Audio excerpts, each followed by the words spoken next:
Muy buenos días, jóvenes, ¿cómo están? A ver, un momentito, voy a compartir pantalla. Mientras me confirman con un like si se me escucha. Ok, perfecto, muchas gracias.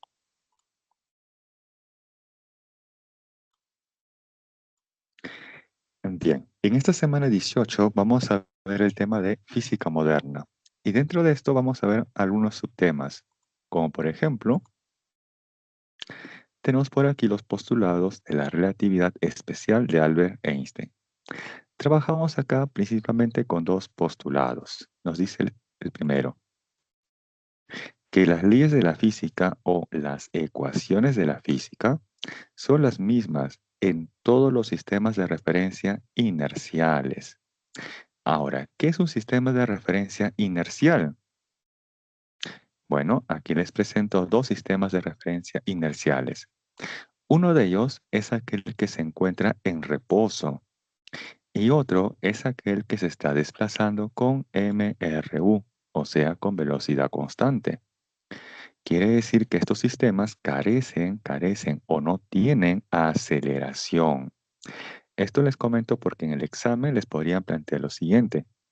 Un sistema o una nave que se desplaza con mRUV puede ser considerado un sistema de referencia inercial, verdadero o falso. Un sistema que se desplaza con mRUV puede ser considerado un sistema de referencia inercial, verdadero o falso. ¿Verdadero? ¿Verdadero están seguros? ¿Falso? Falso, así es. Ojo, un sistema de referencia inercial es aquel que se encuentra en reposo o se desplaza con mRU, o sea, sin aceleración, ¿correcto? Sin aceleración.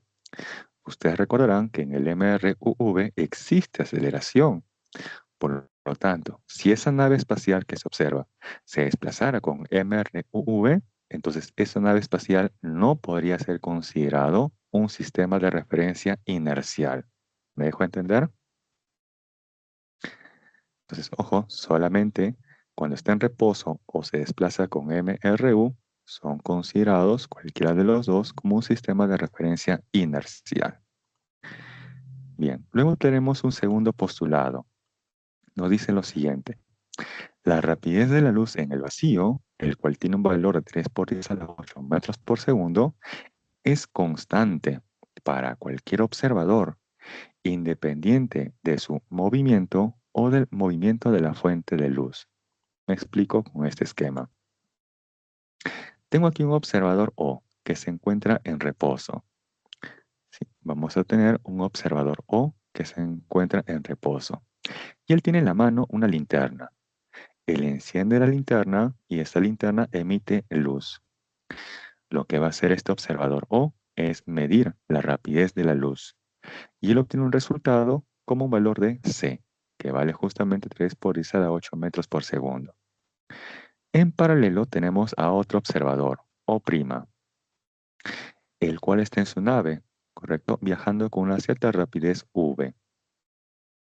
Ahí está. Tenemos a otro observador, O', que está viajando en su nave con una rapidez V. Este observador O' va a medir la rapidez de la luz que emite esa linterna. La pregunta es, ¿qué rapidez va a obtener el observador O'? ¿Una rapidez C o una rapidez mayor o quizás menor a C? ¿Cuál sería su respuesta?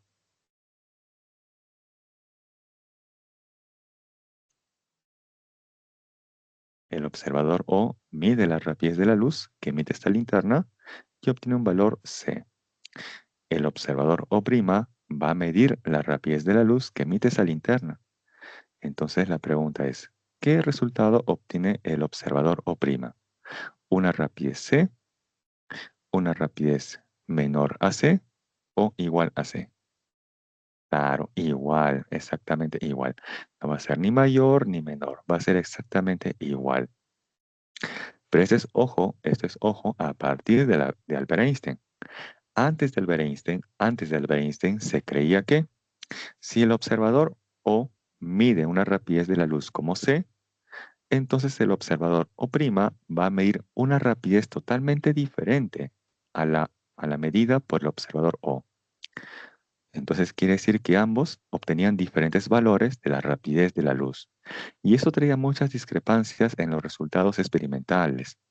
Para evitar justamente esas discrepancias en los resultados, es que Einstein propone que independientemente del observador que mide la rapidez de la luz, van a obtener el mismo resultado.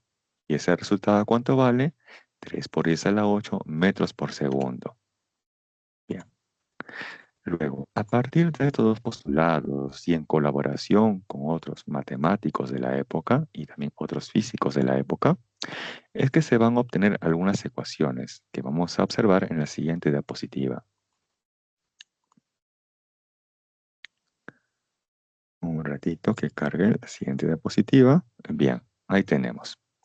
Tenemos acá dos sistemas. El de la izquierda se considera un sistema en reposo, ¿correcto?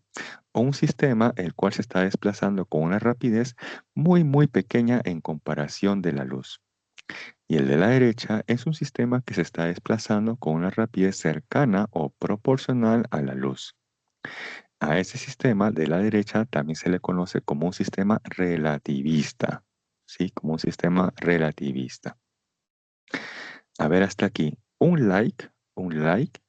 ¿Quiénes han visto la película Interestelar? A ver, un like. ¿Quiénes han visto la película Interestelar? Ok, claro, son varios. Y es muy buena película. Si no la han visto, les recomiendo que la vean. Porque esa película se basa justamente en la teoría de la relatividad. Veamos. Al inicio se observa una familia, entre los cuales tenemos un padre y su hija. Obviamente al inicio se observa que el padre, obviamente, es mayor que la hija, ¿cierto? Lo que uno esperaría. De pronto el padre se embarca en una misión con otros tripulantes y en parte de la película menciona lo siguiente. Si aquí en nuestra nave, ¿no? Aquí pasa 1 hora en su nave, en tierra habrán pasado 7 años. Si aquí en nuestra nave pasa 1 hora, en tierra habrán pasado 7 años. Y bueno, casi al final de la película se reencuentra el padre con su hija. ¿Y qué se observa allí? Que el padre se ve más joven que la hija. ¿Sí? ¿Recuerdan esa parte? Los que han visto la película, que la hija está postrada en una cama. Claro, así es. Se dan cuenta. ¿Y por qué esa diferencia de edades? ¿Por qué cuando se reencuentran, luego de esa misión, el padre se ve más joven que la hija? Ahí justamente vamos a explicar ello, o en parte con las ecuaciones dadas justamente por Albert Einstein, en colaboración con otros físicos y matemáticos de la época. Bien, como les comentaba, el gráfico de la izquierda se considera un sistema en el estado de reposo. Entonces yo puedo medir la masa de ese objeto de color rojo en el estado de reposo y obtenemos su masa en reposo, m sub 0. Medimos esta arista, este lado, y obtenemos ahí su longitud en el estado de reposo, L sub 0. Medimos la energía, según esta teoría, en su estado de reposo y obtenemos ahí E sub 0. También podemos medir el tiempo que transcurre en este sistema en reposo, ahí está, un intervalo de tiempo T sub 0. Ahora, ¿qué sucede si este sistema se desplaza luego a una rapidez cercana o proporcional a la luz? Y medimos nuevamente la masa, la longitud, energía y el tiempo. Bien, esa masa, longitud, energía y tiempo son considerados valores relativistas. ¿Sí? Lo que se encuentra a la derecha son valores relativistas. Y vamos a conocer una relación entre el estado de reposo y el estado relativista. Tenemos aquí la masa en reposo, la longitud en reposo, el tiempo en reposo, y bajo esta teoría, ojo, bajo esta teoría, tenemos que la energía en el estado de reposo es igual a la masa en reposo por la rapidez de la luz elevado al cuadrado. Ojo, bajo esta teoría. También podemos conocer su cantidad de movimiento, entre comillas, en reposo, que es el producto de la masa en su estado de reposo por la velocidad o la rapidez con la cual se desplaza este sistema, ya que este sistema puede encontrarse absolutamente en reposo o desplazándose con una rapidez muy pequeña en comparación de la luz. Por ejemplo, hemos visto que la rapidez de la luz es 3 por 10 a la 8 metros por segundo. Una rapidez v asterisco, como indica aquí, sería, por ejemplo, 100 metros por segundo. Claro, porque 100 metros por segundo en comparación de 3 por 10 a la 8, pues esta es muy pequeña en comparación de la rapidez de la luz. ¿Correcto? Bien, ahora vamos a conocer sus equivalentes, pero en el estado relativista. Ahí está. Esta primera nos dice que la masa relativista es igual a su masa en el estado de reposo entre la raíz cuadrada de 1 menos la rapidez entre la rapidez de la luz y ese cociente elevado al cuadrado. La segunda nos dice que la longitud relativista es igual a la longitud en el estado de reposo por la raíz cuadrada de 1 menos la rapidez con la cual se desplaza el sistema entre la rapidez de la luz y ese cociente al cuadrado. Luego tenemos aquí que el tiempo relativista es igual al tiempo en el estado de reposo por la raíz cuadrada de 1 menos la rapidez entre la rapidez de la luz y ese cociente elevado al cuadrado. Hasta aquí observo que hay un factor que se está repitiendo, que es esta raíz cuadrada, ¿cierto? Bien, esa raíz cuadrada y lo que está dentro de él se le conoce como el factor de Lorentz. Esto lo voy a escribir por acá.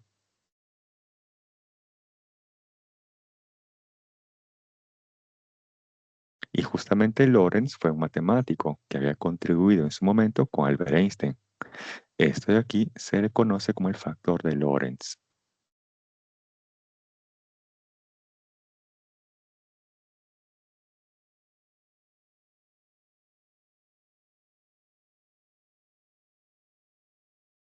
Listo. Bien, seguimos. Luego tenemos que la energía relativista es igual a la masa relativista por la rapidez de la luz elevado al cuadrado. También tenemos otra expresión. Nos dice que la energía relativista es igual a la energía en el estado de reposo entre la raíz cuadrada de 1 menos la rapidez entre la rapidez de la luz y ese cociente al cuadrado. Finalmente tenemos que la cantidad de movimiento relativista es igual a la masa relativista por esa velocidad o rapidez relativista. También puede ser expresado como la masa en su estado de reposo por esa velocidad relativista entre la raíz cuadrada de 1 menos esa rapidez relativista entre la rapidez de la luz y ese cociente elevado al cuadrado. Ahora aquí les pregunto, de todas las expresiones que aparecen a la derecha, ¿no? Aquí a la derecha, ¿cuál de ellas es más conocida para ustedes? A ver, ¿cuál de todas estas es conocida por ustedes? Les doy una pista. Muchas veces cuando se ve la imagen de Albert Einstein, al costado aparece una famosa ecuación. Claro, así es, así es. Bueno, podría ser, ¿no? P igual a M por V, podría ser. Pero la más conocida, ¿no? La que usualmente se observa al costado de la imagen de Albert Einstein, es esta, que la energía es igual a mc cuadrado. Claro, colocan esa expresión porque es la más fácil, ¿no? La más sencilla, la más compacta de todas estas. ¿Correcto? Pero ojo que tener presente que esa es la masa relativista. Sí, es la masa relativista. Bien, hay unos segundos Profesor, para que... Sí, dígame.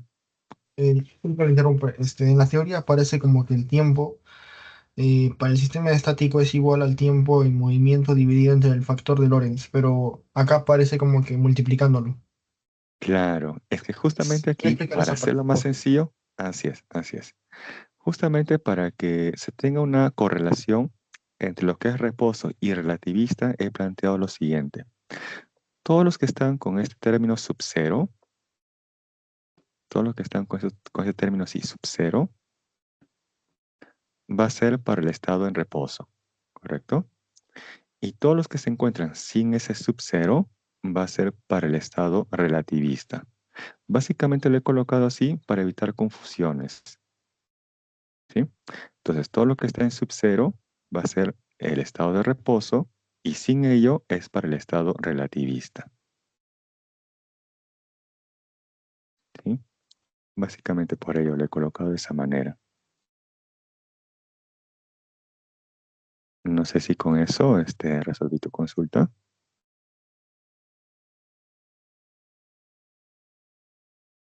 Sí, profesor, ahora sí. Ok. Sí, básicamente para que se pueda, digamos, tener una correlación, una analogía entre ambos, entonces he sugerido colocarlo de esta manera. Sub-cero, todos los que están con sub-cero es para el estado de reposo y los que están sin ello para el estado relativista o valores relativistas. Bien.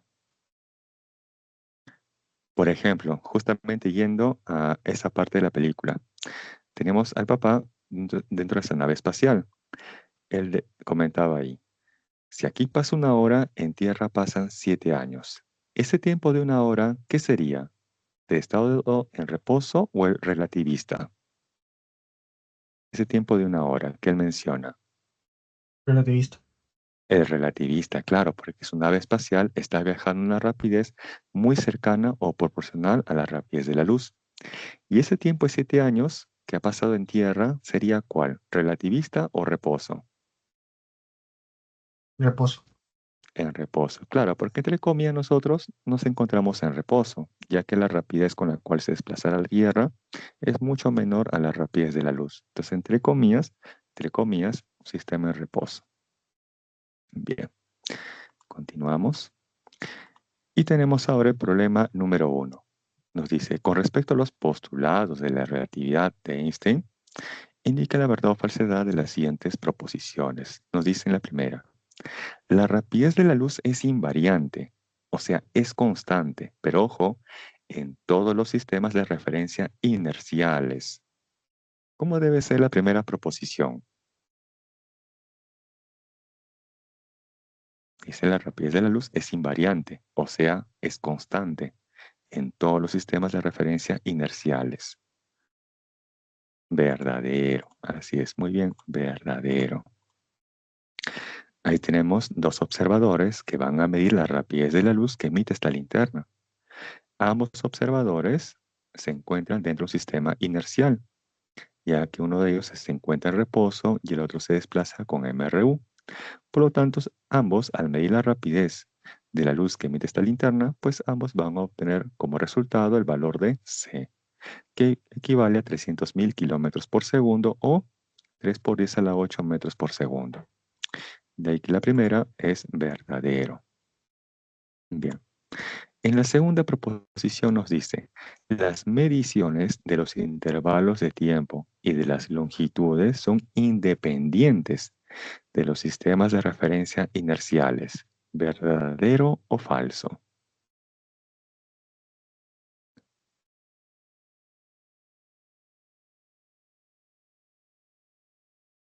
Ojo, bajo esta teoría, porque dice respecto a los postulados de Albert Einstein. A ver, veamos. Acá tenemos dos observadores, el de verde y el de rojo. Ambos van a medir la rapidez de la luz y ambos obtienen el mismo resultado. Entonces quiere decir que la rapidez de la luz es invariante, ¿correcto? Es invariante o es constante. Pero ¿qué sucede si esos dos observadores quieren medir, en este caso, los intervalos de tiempo o las longitudes? Entonces nos dice que son independientes. Falso. Así es, muy bien, falso. Porque en este caso, los intervalos de tiempo, así como las longitudes o la masa o la energía, van a depender de quién, de la velocidad con la cual se desplaza su sistema. ¿Correcto? Por eso nos dice aquí, ¿son independientes? No, son dependientes. El intervalo de tiempo, la longitud, la masa, la energía o la cantidad de movimiento son dependientes. ¿Por qué son dependientes? Porque justamente se observa aquí que depende de este factor, la rapidez, ¿sí? Con la cual se está desplazando ese sistema. Bien. Luego tenemos la tercera proposición. Nos dice, La masa de un cuerpo en movimiento disminuye con la velocidad. ¿Cómo creen que sea esa tercera proposición? ¿Verdadero o falso?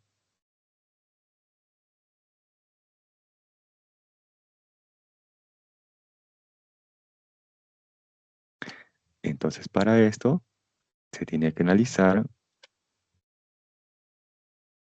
que la masa relativista es igual ¿a quién? A la masa en el estado de reposo entre la raíz cuadrada de 1 menos este cociente. Bien, ¿cómo creen ustedes que va a ser este resultado? Lo que está en el denominador. ¿Mayor que 1 o menor que 1? O sea, el factor de Lorentz. La raíz cuadrada de todo esto. ¿Cómo debería ser? ¿Mayor que 1 o menor que 1?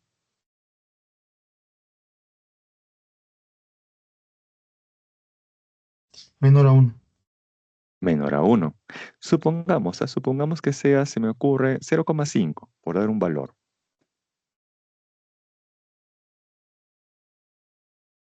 ¿Listo? Entonces 0,5 sería 5 sobre 10 o un medio. Y luego aplicando extremos y medios, ¿qué obtenemos? Que la masa relativista es igual ¿a quién? 2 veces la masa en el estado de reposo. Quiere decir entonces que la masa relativista ha aumentado o ha disminuido.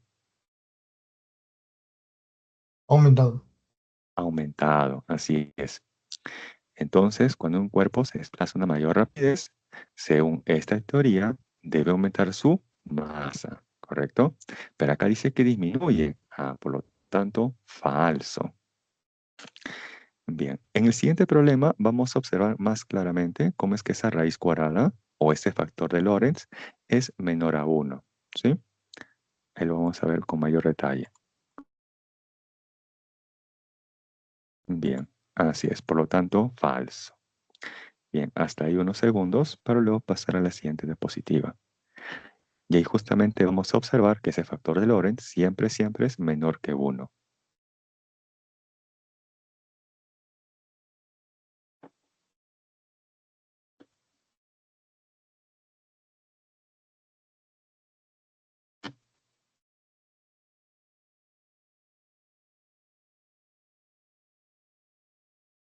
Bien, si no hay consultas, entonces paso a la siguiente diapositiva.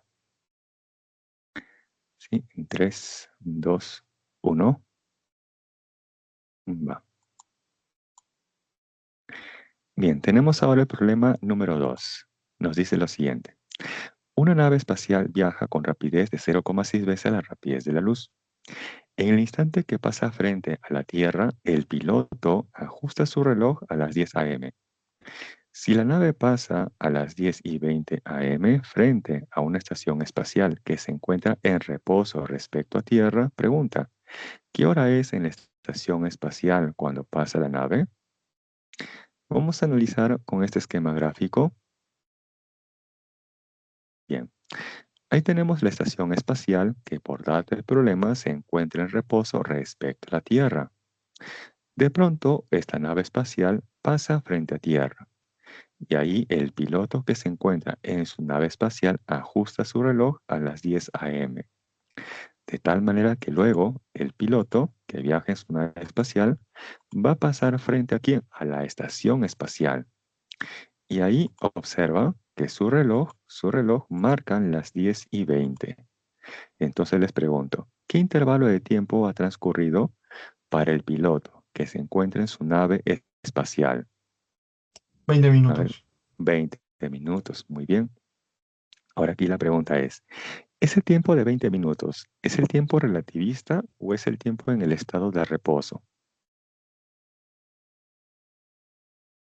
Es el tiempo relativista. Así es el tiempo relativista. Muy bien. Así es, joven Luis Sebastián. Muy bien, el tiempo relativista. Pero lo que estoy buscando es el tiempo en dónde o la hora en dónde. En la estación espacial. Entonces, para esto, primero debo conocer el tiempo en el estado de reposo. ¿Para quién? Para la estación espacial. Y con ello, saber qué hora es en la estación espacial. ¿Cómo encontramos ese tiempo en el estado de reposo? Bajo la siguiente expresión. El tiempo relativista es igual al tiempo en el estado de reposo por la raíz cuadrada de 1 menos este cociente. La rapidez entre la rapidez de la luz y esto elevado al cuadrado. Reemplazamos. El tiempo relativista, ahí está, 20 minutos, es igual al tiempo en el estado de reposo para esa estación espacial por la raíz cuadrada de ese factor. Bien, aquí aparte voy a desarrollar, ¿sí?, con mayor detalle lo que está dentro de esa raíz cuadrada.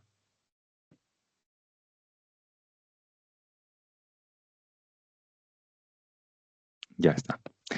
De aquí se va a cancelar c con c. Y tendríamos entonces 1 menos 0,6 al cuadrado. 0,6 yo lo puedo expresar como 6 sobre 10. 6 sobre 10 al cuadrado, ¿qué nos va a dar? 1 menos 36 sobre 100, ¿cierto? Luego tendríamos ahí 100 pasa a multiplicar a 1, a ese resultado le restamos 36 y todo entre 100. ¿Y eso cuánto nos va a dar? Sería 100 menos 36 entre 100. ¿Eso cuánto nos va a dar? ¿Cuánto sería ese resultado? 64 sobre 100. ¿Estamos hasta ahí todos? Sí, un like. A ver, ¿hasta ahí todos? Ok. Entonces, lo que está dentro de esa raíz cuadrada es 64 sobre 100. Ahí finalmente le voy a tomar la raíz cuadrada a ese resultado. ¿Y eso cuánto nos va a dar? 8 décimos, ¿correcto? Bien, finalmente este 10 pasa a multiplicar, este 8 va a pasar a dividir, y de ahí obtenemos que el intervalo de tiempo en el estado de reposo, que es justamente para esa estación espacial, fue de 25 minutos. Entonces les pregunto, ¿qué hora debe ser en la estación espacial? ¿Qué hora debe ser en la estación espacial? Las 10:25. Así es, muy bien, las 10:25 minutos. Muy bien, esa es finalmente la respuesta al problema. Bien, hay unos segundos y como les comentaba, el factor de Lorentz siempre es menor que 1. ¿Por qué? Miren, este resultado, 8 décimos, justamente es el resultado ¿de quién? Del factor de Lorentz.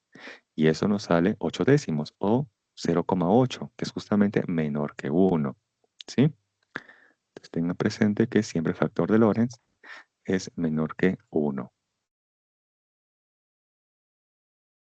Profe, una consulta. Sí, dígame. ¿Por qué los 20 minutos es el tiempo relativista? ¿Es porque está en el espacio? Claro, esa es una, pero otra, ojo, otra y más importante es porque en esa nave espacial tenemos un observador, el cual, el cual pasó frente a Tierra, ¿a qué hora? A las 10 a.m., ¿cierto? Y luego pasó 20 minutos, ¿no?, y se encontró frente a quién? A la estación espacial. Ese tiempo transcurrido para ese piloto en su nave espacial es el tiempo relativista. ¿Por qué? Porque ese piloto está viajando en su nave con una rapidez de 0,6 veces la rapidez de la luz. ¿Sí? Ahí al inicio nos dice, una nave espacial viaja con rapidez de 0,6 veces la rapidez de la luz. Entonces, lo que él mida son valores relativistas. Y en este caso, el tiempo que ha transcurrido para él, que son 20 minutos, es el tiempo relativista. ¿Sí? ¿Me dejo entender la idea? Sí, sí, un poco mejor. Ok. Por eso les hacía referencia. El piloto está en su nave que se está desplazando a una rapidez proporcional a la luz. Por lo tanto, el tiempo, longitud, masa o energía que él mida son valores relativistas. Y nos dicen que una estación espacial se encuentra en reposo respecto a Tierra. Entonces ahí tendríamos un sistema en reposo, ¿no? Y tenemos la diferencia, el sistema de reposo del sistema relativista.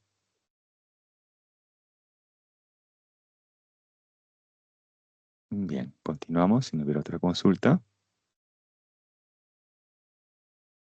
Bien.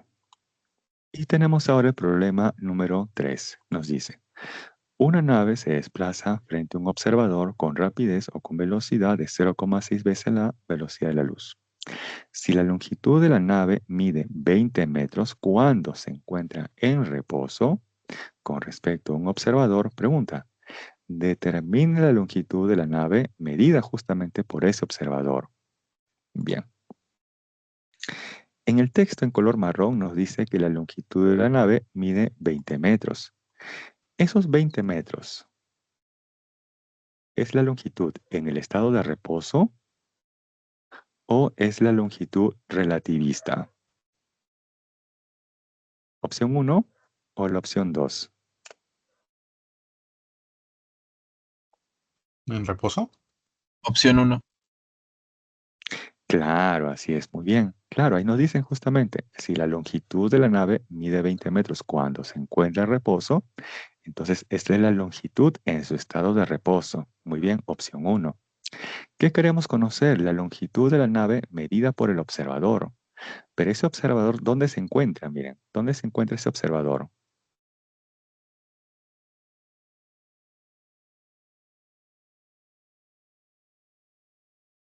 Está con movimiento, esta velocidad.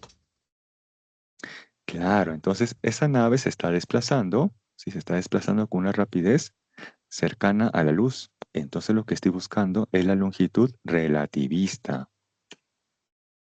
Bien. Entonces cuando esa nave está en reposo, mide 20 metros. Sí, cuando esa nave está en reposo, mide 20 metros.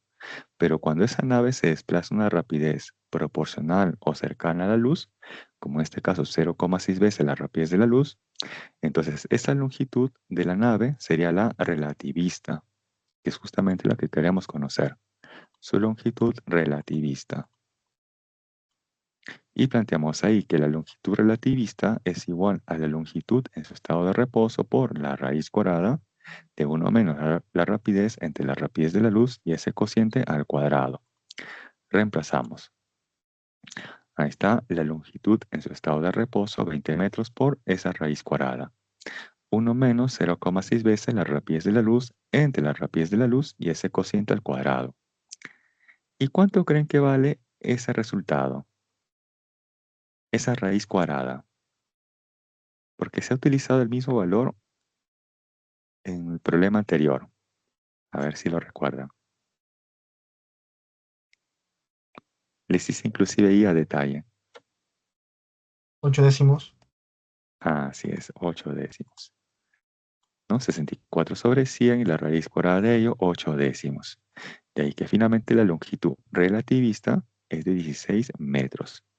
Entonces, cuando esa nave se está desplazando a una rapidez de 0,6 veces la rapidez de la luz, la longitud medida para esa nave será ahora de 16 metros.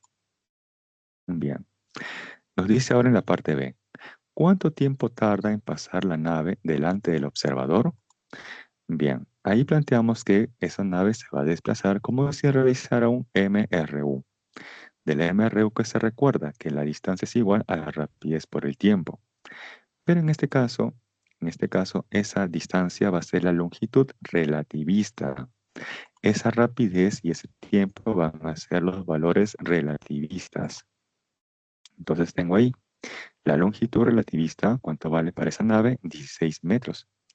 Esto es igual a ¿quién? A su rapidez relativista. ¿Cuánto vale? 0,6 veces la rapidez de la luz. Y esto por el tiempo relativista. Reemplazamos ahora aquí el valor de la rapidez de la luz, que es 3 por 10 a la 8 metros por segundo.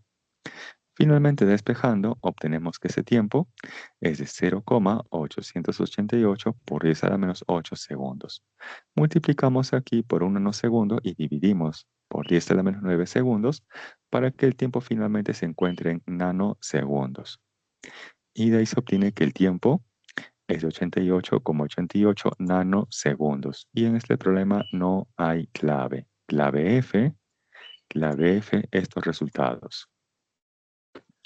16 metros y 88,88 nanosegundos.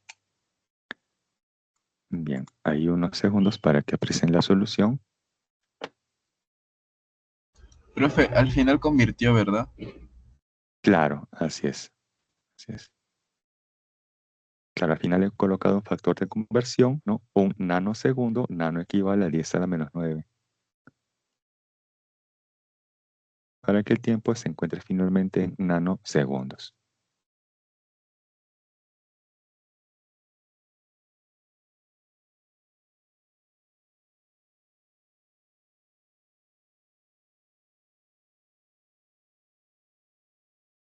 Bien, continuamos. De consultas, observaciones. Bien. Tenemos ahora el problema número 4. Nos dice, de acuerdo con la teoría de la relatividad, la energía es equivalente a la masa. Claro, porque Einstein justamente propuso en su teoría que la energía relativista es igual a ¿quién? A la masa relativista por la rapidez de la luz elevado al cuadrado. Entonces él encuentra o relaciona la energía con la masa, ¿correcto?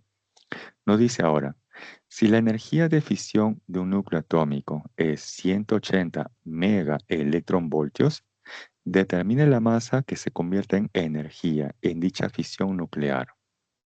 Bien. Aquí tenemos un esquema gráfico de la fisión nuclear. De una cierta cantidad de masa, pues se va a transformar en energía. Yo quiero conocer en este caso cuánta masa le corresponde a esta energía, ¿correcto? Durante la fisión. Entonces planteamos ahí que la energía relativista es igual a la masa relativista por la rapidez de la luz al cuadrado. Ahora aquí hay un pequeño detalle. Observen sus respuestas. Sus respuestas están en qué unidades para la masa justamente que quiero conocer. A ver, ¿en qué unidad se encuentra la masa? Kilogramo. En kilogramo, o sea, en el sistema internacional. Y les explico aquí lo siguiente. Bien, esta masa yo quiero que esté en el sistema internacional, o sea, en kilogramo. Por lo tanto, esta rapidez de la luz debe estar en el sistema internacional, o sea, en metros por segundo. Y para que esto ocurra, toda esta parte sea congruente, la energía también debe estar en el sistema internacional. ¿Y la energía en el sistema internacional en qué unidad se mide? En Joule, ¿cierto? Si ustedes observan aquí en el texto en color marrón, ¿en qué unidad está esa energía? ¿En Joule o en electronvoltio?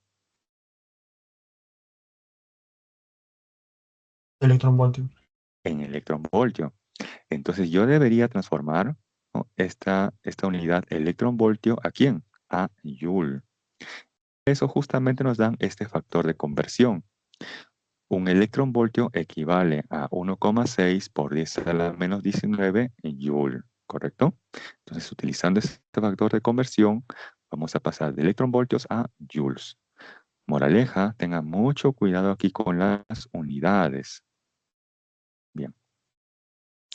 Por ese motivo tengo ahí 180 mega, M mayúscula, mega, ¿correcto? Mega, 10 a la 6. Mega de millón, 10 a la 6. Electronvoltio. Bien, para pasar de electronvoltio a joules, multiplicamos por este factor, 1,6 por 10 a la menos 19. Con esto ya la energía se encuentra expresado en joules. Esto va a ser igual a ¿quién? A la masa por la rapidez de la luz, que vale 3 por 10 a la 8, y esto luego elevado al cuadrado. De ahí finalmente despejando se obtiene que la masa es de 3,2 por 10 a la menos 28 kilogramos. Bien. Ahora, como les comentaba, hay que tener mucho cuidado con las unidades. Por ejemplo, ¿es lo mismo la notación 1 que la notación 2?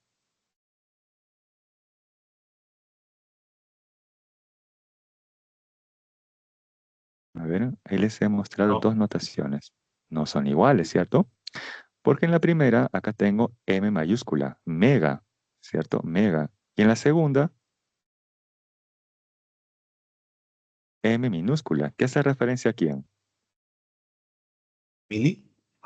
Mili, así es. En la primera dice 180 mega electronvoltios y en la segunda dice 180 milielectronvoltios. Por eso, ojo, tengan mucho cuidado con las unidades, ¿correcto? Esta parte del tema es relativamente sencillo, solamente hay que tener cuidado con las unidades. Bien, hay unos segundos para que aprecien la solución y luego pasar a la siguiente diapositiva.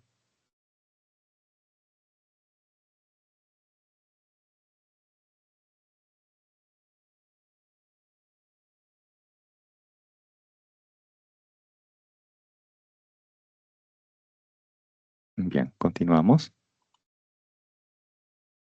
Y ahora vamos con la teoría de la luz. Esto de aquí también es recurrente en los exámenes. Vamos a proponer aquí tres teorías acerca de la luz. Una de ellas es la teoría corpuscular. Esta teoría fue dada en su momento por Isaac Newton. Él propone que la luz está compuesta de partículas o corpúsculos. Entonces ahí tenemos una fuente de luz que emite luz, pero él representa la luz como si fueran pequeñas partículas o corpúsculos que se están desplazando en varias direcciones. Pero ¿por qué Newton propone esta teoría, esa idea? Entonces vamos a interpretar de otra forma su segunda ley de Newton. Y vamos a interpretar de otra forma esta segunda ley de Newton. Atentos aquí. Para Newton, si algo tiene movimiento, ahí está, para Newton, si algo tiene movimiento, entonces ese algo, ¿qué debe poseer? ¿Qué debe tener? Masa y aceleración. Claro, pero ojo, si para Newton algo tiene movimiento, o entre comillas, aceleración, algo tiene movimiento, entonces ese algo que debe poseer, masa, ¿correcto? Ahora, la luz, ¿tiene o no tiene movimiento? ¿Se desplaza o no se desplaza?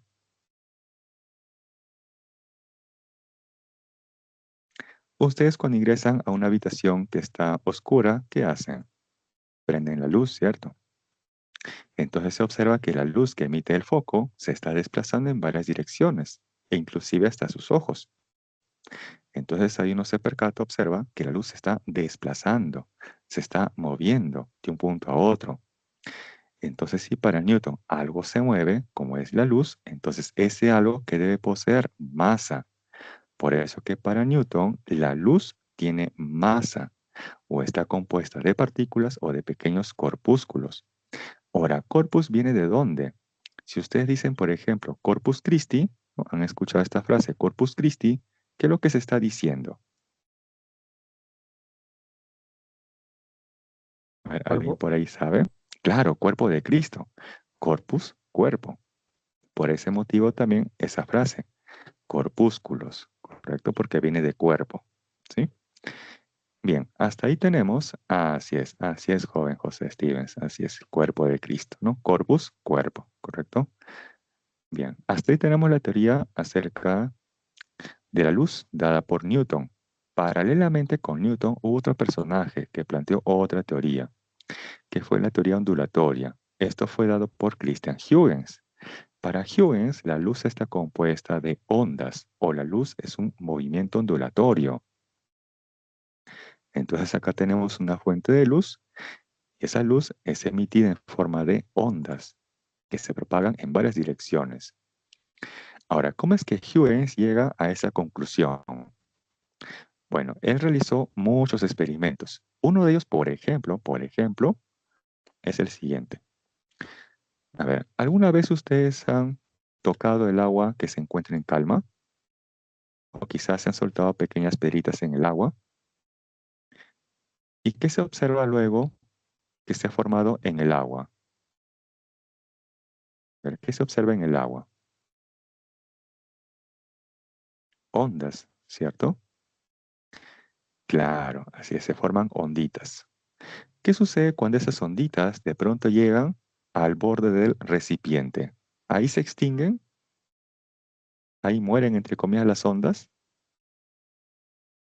¿Qué se observa luego? Claro, que rebotan o que se reflejan. Así es, ¿no? Rebotan, claro, rebotan entre comillas o se reflejan. Entonces, esto es lo que hacen las ondas. ¿La luz hace o no hace un proceso similar a este? Me explico. Ustedes quizás en el colegio alguna vez han observado o quizás han hecho lo siguiente. Han acercado, han acercado a la ventana un pequeño espejito, de tal manera que la luz del sol incide en el espejo y esa luz del sol luego la proyectan en algún compañero o compañera o su crush. No sé si han visto eso alguna vez. A ver, confirmen ahí con un like. Claro, ¿no? Usualmente no lo pueden hacer, ¿no? Lo han hecho quizás, ¿no? Para molestar a alguien. Entonces ahí justamente se observa que la luz se ha reflejado, al igual que lo hacen las ondas. Entonces, por comparación de estos comportamientos que son similares o análogos, es que Huygens llega a la conclusión de que la luz está compuesta por ondas, ¿correcto? Ahora, hasta aquí para ustedes. ¿Quién es más conocido, Newton o Huygens? Si hacemos una pequeña encuesta. ¿Ya? Newton. ¿Quién es más Newton? Claro, y en su momento también Newton fue más conocido que Huygens. Y es por eso que muchos experimentos se van a realizar bajo la teoría de Newton. Pero ¿qué ocurre? Que algunos de esos experimentos son incongruentes con la teoría que propuso Newton. Y por el contrario, eran más bien congruentes con la teoría de Huygens, o sea, la teoría ondulatoria. Entonces había una discrepancia. ¿Qué teoría utilizaron? ¿O cuál de las dos es la correcta? Entonces para esto, muchos años después, llega otro personaje, que fue justamente Albert Einstein, y él propone la teoría actual acerca de la luz, que es la teoría de la dualidad onda-partícula o onda-corpúsculo. Esta es la teoría actual acerca de la luz, o en general de las ondas electromagnéticas, ¿correcto? En general de las ondas electromagnéticas, y entre ellas se encuentra justamente la luz. Para este nos dice lo siguiente: la luz está compuesta por cuantos o paquetes de energía que se comportan como onda o como corpúsculo. Entonces, ojo, la luz va a tener un comportamiento dual. Se comporta como onda o como corpúsculo según el experimento que se realice. ¿Correcto? Según el experimento que se realiza, recién ahí la luz se va a comportar o bien como onda o bien como corpúsculo o partícula. Con respecto a esto, les pueden hacer la siguiente pregunta. Para Huygens, a modo de proposición, para Huygens, la luz está compuesta de corpúsculos o partículas, ¿verdadero o falso? Falso, así es, muy bien, falso. Le dicen ahora, para Newton, la luz está compuesta por ondas, ¿verdadero o falso? Para Newton, la luz está compuesta por ondas. Falso, así es, muy bien. Finalmente, para Einstein, la luz está compuesta de un 100%, ojo, de un 100% de partículas. ¿Verdadero o falso? Falso también. Así es, falso también. Ya que para Einstein la luz está compuesta tanto de ondas como de partículas. Y según el experimento que se realice, recién ahí la luz va a revelar su comportamiento. Se va a comportar o bien como onda para algunos experimentos o como partícula para otros experimentos. Bien. Hasta aquí, ¿alguna observación, alguna consulta?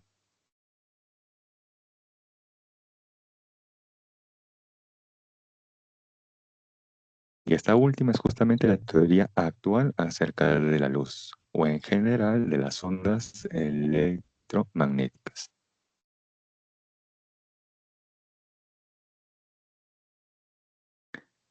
Bien, si me consultas, entonces paso a la siguiente diapositiva. Y tenemos ahora el principio de Max Planck, o el principio de Planck. Y es que ahora sabemos, según esta teoría de la dualidad, que que la luz, perdón, se puede computar o bien como ondas o bien como partículas. Pero estas van a transportar una cierta cantidad de energía. Y justamente quiero cuantificar la energía que llevan consigo esas ondas, ¿correcto? O esas partículas, o en general, la luz. Entonces se plantea lo siguiente. La luz emitida o absorbida en cuantos discretos de energía es directamente proporcional a la frecuencia. Ahí tenemos esos fotones o la luz, justamente fotón o luz, ya que ustedes han llevado el tema de fotosíntesis. Y en ese proceso que interviene la luz, ¿no? Fotosíntesis, foto viene de fotón, o sea, la luz. Nos dice entonces aquí, a un cuanto de energía se le llama fotón. La energía de un fotón o de la luz, o en general de las ondas electromagnéticas, se pueden expresar de dos formas equivalentes. Una de ellas es la constante de Planck por la frecuencia. Y la otra es la constante de Planck por la rapidez de la luz entre la longitud de onda. Además, h, como les indicaba, es la constante de Planck. Y esta constante de Planck tiene dos valores equivalentes. Uno de ellos es 6,63 por 10 a la menos 34 joules segundo. La otra es 4,14 por 10 a la menos 15 electronvoltios segundo. La pregunta es, ¿cuándo se va a utilizar esta primera en joules segundo o esta segunda que está en electronvoltios segundo? Y la respuesta es sencilla. Esto va a depender de sus respuestas. Me explico. Supongamos que en el examen les pregunta lo siguiente. La luz o una onda, por ejemplo, o una onda electromagnética, se propaga con una frecuencia, se me ocurre, de 10 a la 10 Hz. Determine la energía asociada a ese fotón o a esa onda electromagnética o a esa frecuencia. Listo. Entonces, ¿cómo obtengo esa energía, profe? Sencillo, mire. La energía es igual a la constante de Planck por la frecuencia. Y aquí la duda es, ¿con qué constante de Planck voy a trabajar? ¿La que está expresada en joules segundo o la que está expresada en electronvoltios segundo? ¿Con cuál de los dos voy a trabajar? Entonces ahí, como les comentaba, primero tienen que observar sus alternativas. ¿Por qué? Supongamos que en todas las alternativas, en todas ellas, la respuesta está expresada en joule. En todas ellas sus respuestas están dadas en joule. Entonces la constante de Planck que van a utilizar es la que se encuentra dada en joule segundo. Supongamos ahora que todas sus respuestas se encuentran en electronvoltio. Entonces, en ese caso, la constante de Planck que van a utilizar debe ser esta otra, la que está expresada en electronvoltio segundo. ¿Sí? Entonces, prácticamente de ello va a depender el uso de la constante de Planck. Si utilizan la que está en joule segundo o la que está expresada en electronvoltio segundo. Bien, continuamos. Ahora vamos con la potencia e intensidad de un haz de fotones o de la luz. Nos dice, la energía de un haz de luz monocromática, mono 1 cromática color, o sea, luz de un solo color, constituido de n fotones de frecuencia f. Ahí tenemos un conjunto de fotones que se están transportando por segundo. Nos dice entonces que la potencia del haz de luz o de los fotones, o en general de las ondas electromagnéticas, es igual a n mayúscula por la constante de Planck y por la frecuencia, o n mayúscula por la constante de Planck por la rapidez de la luz entre la longitud de onda. Pero ¿quién es n mayúscula? N mayúscula es el número de fotones por cada segundo. ¿Correcto? N mayúscula es el número de fotones por cada segundo. Con esta información podemos conocer luego la potencia. ¿De quién? Del haz de luz. Luego con esto quiero conocer la intensidad del haz de luz. Entonces planteamos ahí que la intensidad es igual a la potencia entre el área. ¿Pero quién es esa área? Veamos aquí con este esquema. Tengo aquí una superficie A. Correcto, una superficie A, sobre la cual se va a incidir radiación electromagnética u ondas electromagnéticas o la luz. Y esa luz abarca esta región. Lo voy a colocar en otro color para que se pueda distinguir. Sí, en verde. Entonces si les pregunto, ¿Cuál de las dos áreas A es la que debe representarse aquí? Dice potencia entre el área. ¿Cuál debe ser esa área correctamente expresada? ¿La de color negro o la de color verde? Así es, muy bien, la de color verde. O sea, es el área que abarca ¿quién? La radiación electromagnética o las ondas electromagnéticas, ¿correcto? No necesariamente es el área total de la superficie, no necesariamente. Esa área A es el área que abarca la radiación electromagnética o las ondas electromagnéticas o la luz o el fotón. Y, perdón, un ratito. Ya, ahí. Bien, hay unos segundos para que indique sus consultas u observaciones.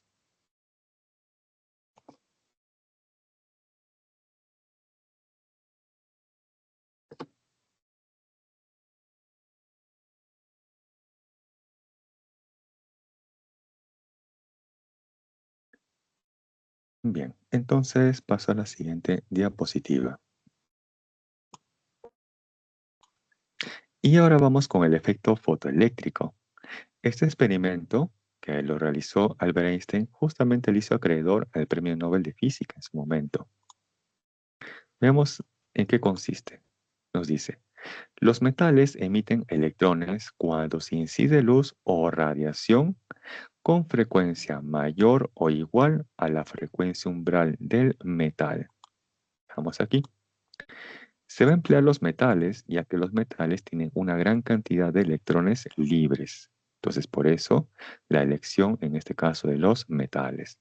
Este metal puede ser oro, plata, cobre o alguna aleación metálica.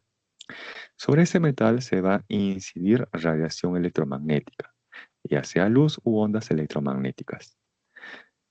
Estas llevan consigo una cierta cantidad de energía. Es la energía del fotón o de la radiación incidente. Parte de esa energía lo va a absorber el metal. Esa energía que absorbe el metal se le conoce como la energía función-trabajo, que muchas veces se va a denotar con esta letra Φ. Ahora, si hubiera un excedente de energía, ese excedente de energía recién lo va a tomar el electrón que se encuentra en el último nivel, de tal manera que ese electrón va a poder saltar al siguiente nivel. Pero al hacerlo, prácticamente va a escapar o va a salir del átomo o en este caso del metal. Y esos electrones que salen del metal se les conoce como los fotoelectrones. Esos electrones que salen del metal se les conoce como los fotoelectrones, los cuales salen con una cierta cantidad de energía cinética. Ahora, por conservación de la energía, planteamos que la energía del fotón o de la radiación incidente es igual ¿a quién? A la energía función trabajo, que es la que absorbe el metal, más si hubiera un excedente de energía, la energía cinética dada por ¿quién? Por los fotoelectrones que están saliendo del metal. ¿Cómo calcular la energía del fotón? Como vimos en la diapositiva anterior, la energía del fotón puede ser expresada como el producto de la constante de Planck por la frecuencia. ¿Cómo determinar la energía función trabajo dada por el metal? Una de ellas es la constante de Planck por la frecuencia umbral del metal, ¿correcto? Y donde la frecuencia umbral, por definición, es la frecuencia mínima, que debe tener ¿quién? La radiación incidente para que se logren extraer electrones del metal. Me explico con este esquema. Acá tenemos un metal.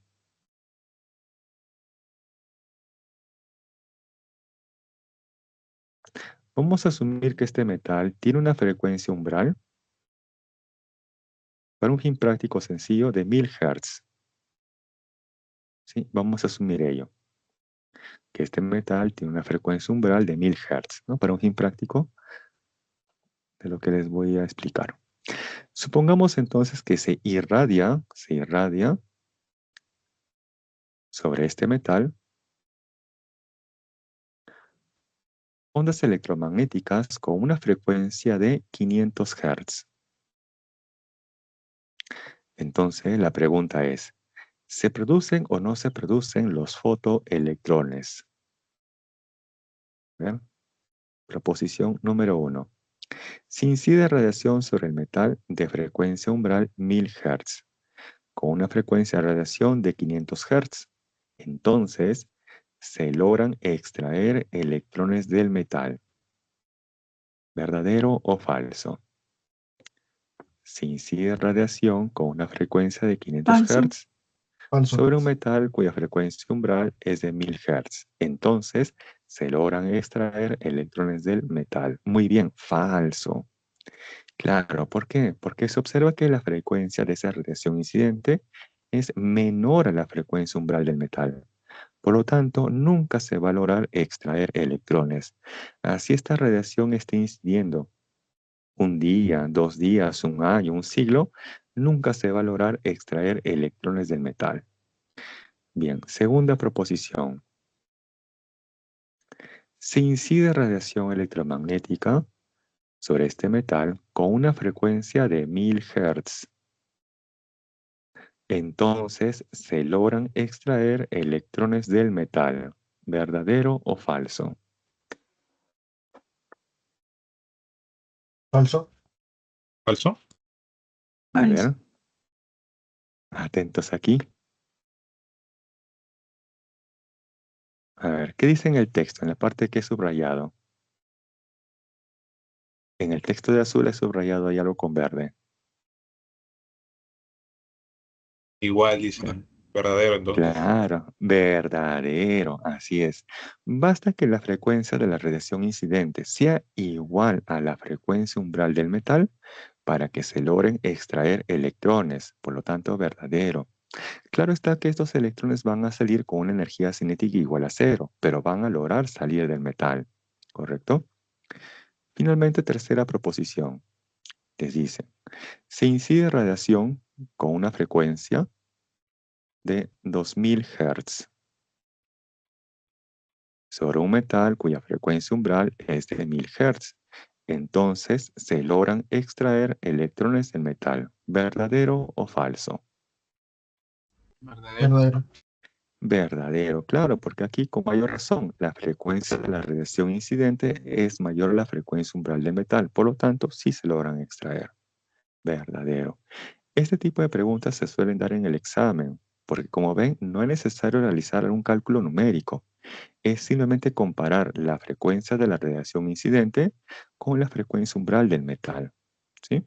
Si desean, pueden tomar una captura. Si desean, pueden tomar una captura a ese ejemplo.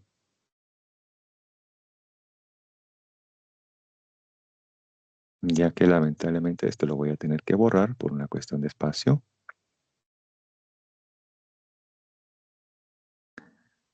Bien.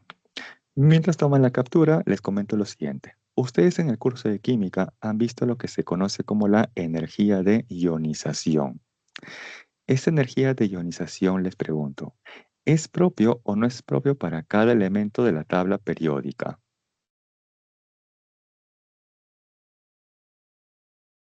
Ese valor de la energía de ionización, ¿es propio o no es propio para cada elemento de la tabla periódica?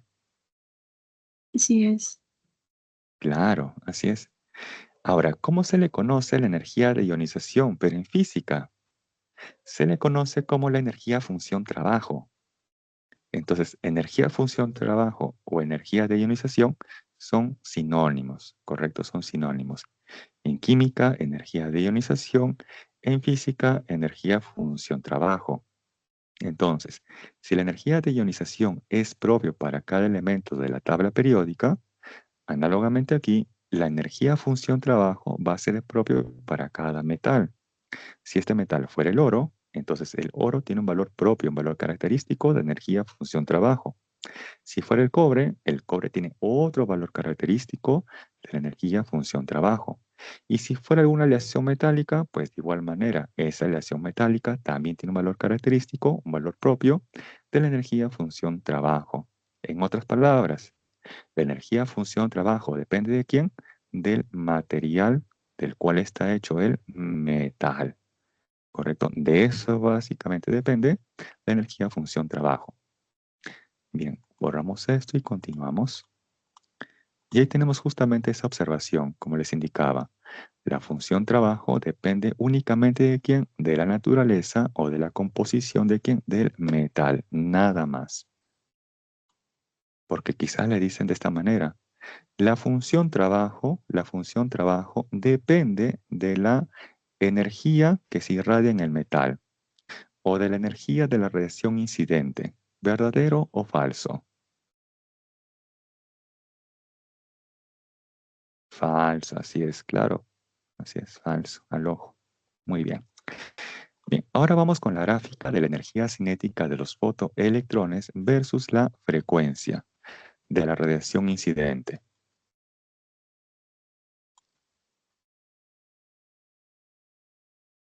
Bien, aquí les explico. Se observa que para frecuencias menores a la frecuencia umbral, la energía cinética vale 0.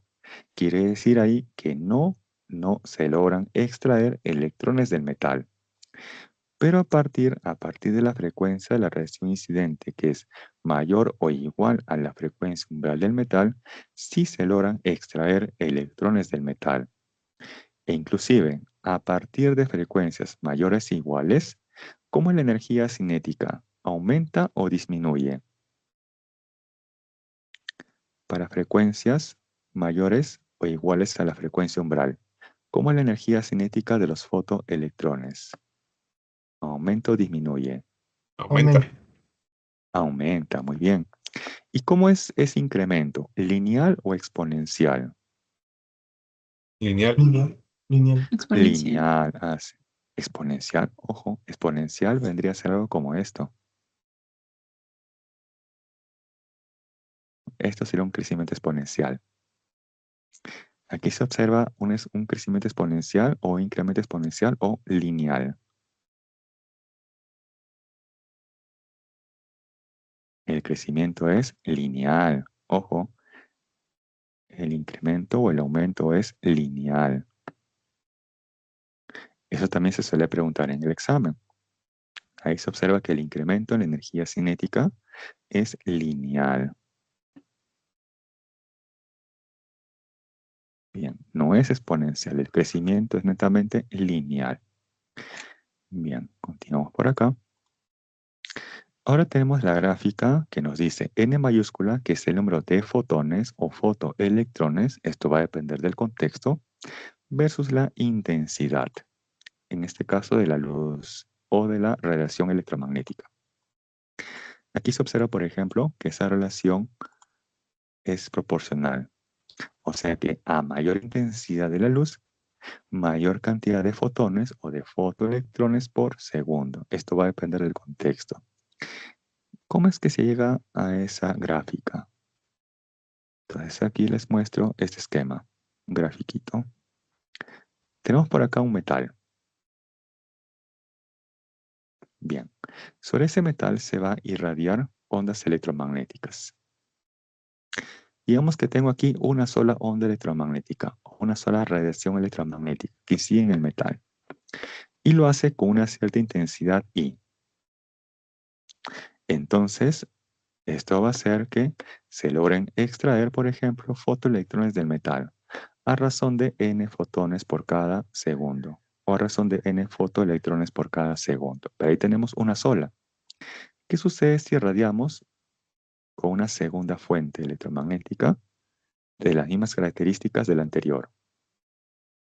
Entonces tenemos ahí una misma intensidad y eso va a hacer entonces que se logren extraer fotoelectrones del metal. ¿Cuántos fotoelectrones?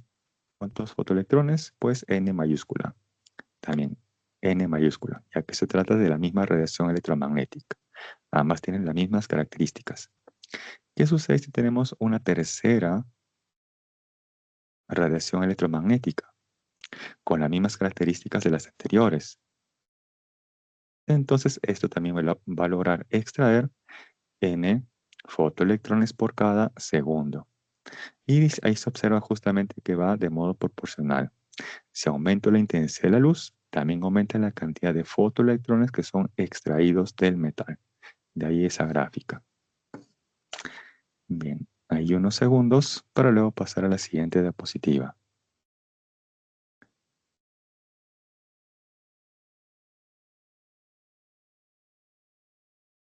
Entonces, mientras más fuentes de luz inciden en ese metal, entonces mayor cantidad de fotoelectrones vamos a extraer de ese metal. Claro está que esas radiaciones deben de tener una frecuencia mayor o igual a la frecuencia umbral del metal. ¿Sí? Esa es la condición, de que esa luz que está incidiendo está haciendo que se logren extraer electrones del metal.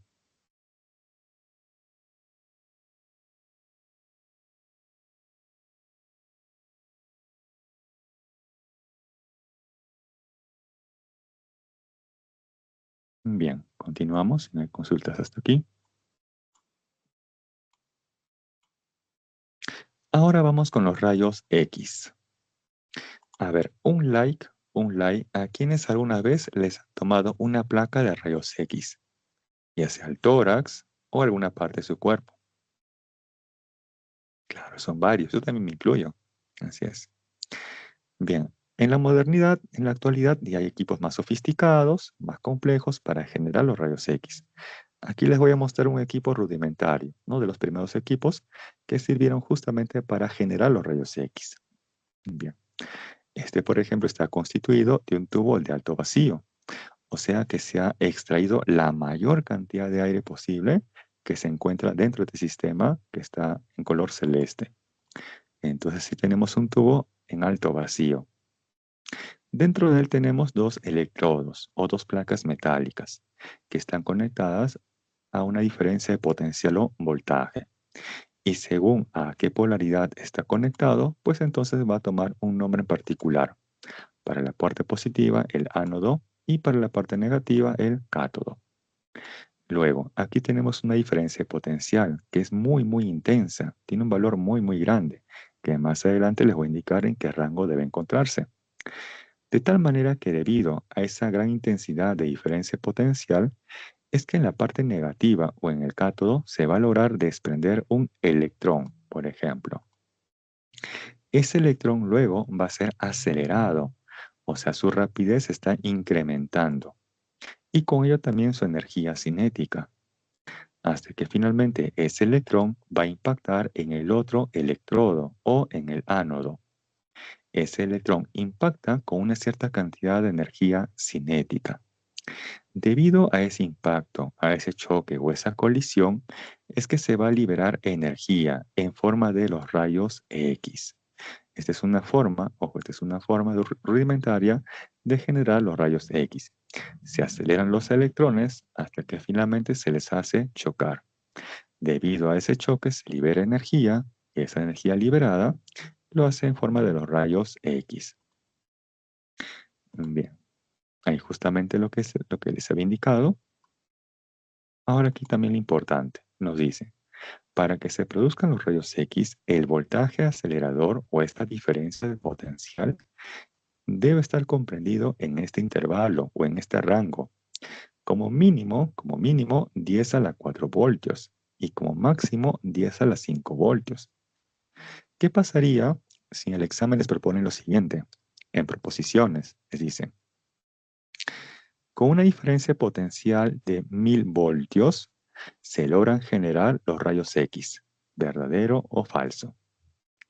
Con 1000 voltios se logran generar o producir los rayos X, verdadero o falso. Falso. Falso. Falso, así es, muy bien, falso. Porque como mínimo, ¿cuánto requiero? 10 a la 4 voltios, o sea, como mínimo unos 10.000 voltios, como mínimo. Ahora, profe, ¿puedo aumentar el voltaje como yo quiera hasta un valor indefinido? No. Como máximo también se requiere o se permite un valor de 10 a la 5 voltios. Ya que si superamos este voltaje, entonces vamos a crear aquí rayos, pero con una mayor cantidad de energía a los rayos X. Como por ejemplo, ¿quiénes? A ver, ¿qué rayos tienen mayor energía o son más energéticos que los rayos X? ¿Alguien por ahí lo conoce? Quizás ustedes en el curso de química han visto los rayos alfa, beta y gamma. quizás. De esos tres, ¿cuál es el más energético? El que es más nocivo. Hacia los rayos gamma. Hacia los rayos gamma. Entonces, si yo también, digamos, trabajo con una diferencia potencial mucho mayor a 10 a la 5 voltios, es probable que yo genere aquí rayos gamma. Ya no rayos X, que es justamente lo que se requiere. ¿Sí? Bien. Ahora aquí un poquito para recordar. A ver. En su casa, en su domicilio, del toma corriente, ¿qué voltaje se tiene? Por lo menos aquí en el Perú. A ver, del toma corriente, ¿qué voltaje se logra obtener? 12 voltios, 24 voltios, 110 voltios, claro, 220 voltios, así es. Pero noten aquí que para generar los rayos X, como mínimo, ¿cuánto requiero? 10 a la 4 voltios, o sea, unos 10.000 voltios. Entonces, ¿cómo haríamos para pasar de 220 a 10.000 voltios? A ver, ¿con qué podríamos transformar de 220 voltios a 10.000 voltios? ¿Qué se podría utilizar ahí? Y eso lo vimos, me acuerdo. Un transformador, ya que el transformador justamente va a transformar el voltaje de entrada con respecto al de salida. Puede ser que lo aumente o puede ser que lo disminuya. Entonces, para lograr este voltaje de 10 a la 4 voltios, se utiliza justamente en parte de su circuito un transformador. Bien, continuamos. Eso fue a modo de comentario. Bien, ahora sí, vamos con dos casos. Uno de ellos es el caso ideal. Aquí les había comentado que los electrones son acelerados, estos impactan y debido a ese impacto, choque o colisión, se va a liberar energía en forma de los rayos X. En el caso ideal se plantea que toda la energía cinética del electrón se transforma íntegramente o en un 100% en la energía de los rayos X. Este es el caso ideal. Lo que realmente ocurre es que un porcentaje, una fracción, una parte de esa energía cinética del electrón se pierde durante el choque o la colisión. Y luego, lo restante, lo que me queda, recién se aprovecha, recién se genera para producir los rayos X. Entonces tengan presente que en el caso real, la energía de los rayos X es igual a ¿quién? Una fracción, un porcentaje, una parte de ¿quién? De la energía cinética de los electrones. Ahora, para ambas situaciones, para ambos casos, ¿cómo se calcula la energía cinética del electrón? Multiplicando la carga del electrón en magnitud o en valor absoluto por la diferencia de potencial. ¿Y cómo se calcula la energía de los rayos X? Tenemos ahí dos formas equivalentes. Una de ellas, la constante de Planck por la frecuencia de los rayos X. Y la otra es la constante de Planck por la rapidez de la luz entre la longitud de onda de los rayos X. Donde también se tiene que la rapidez de la luz es igual a ¿quién? Al producto de la longitud de onda por la frecuencia. Pero en este caso tenemos ahí la longitud de onda de ¿quién? De los rayos X. Y aquí la frecuencia de los rayos X. Bien, hasta aquí, ¿alguna consulta?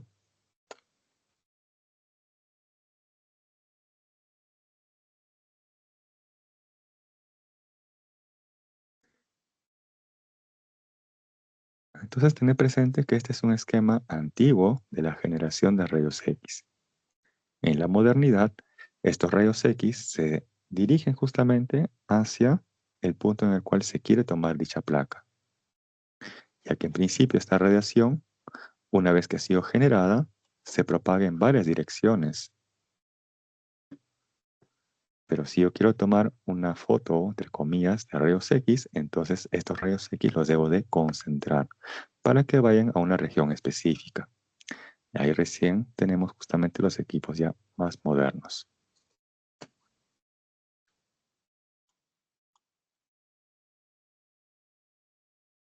Bien, continuamos. ¿Me consultas hasta aquí?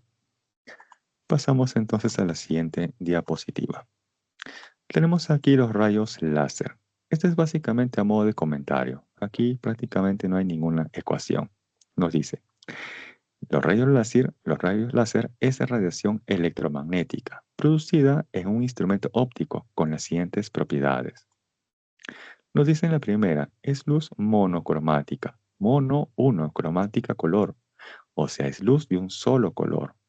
Y por lo tanto, esa luz de un solo color está asociada a una sola frecuencia o a una sola longitud de onda. En este caso nos dice, es decir, tiene una sola frecuencia, pero también puede decir una sola longitud de onda. Luego en la parte B nos menciona lo siguiente. Es luz coherente, o sea, que las ondas constituyentes se encuentran o están en fase. ¿Esto qué implica? Que interfieren constructivamente como se muestra en la figura. Bien, ahí en la figura, las ondas, ¿cómo se están propagando? ¿En orden o en desorden?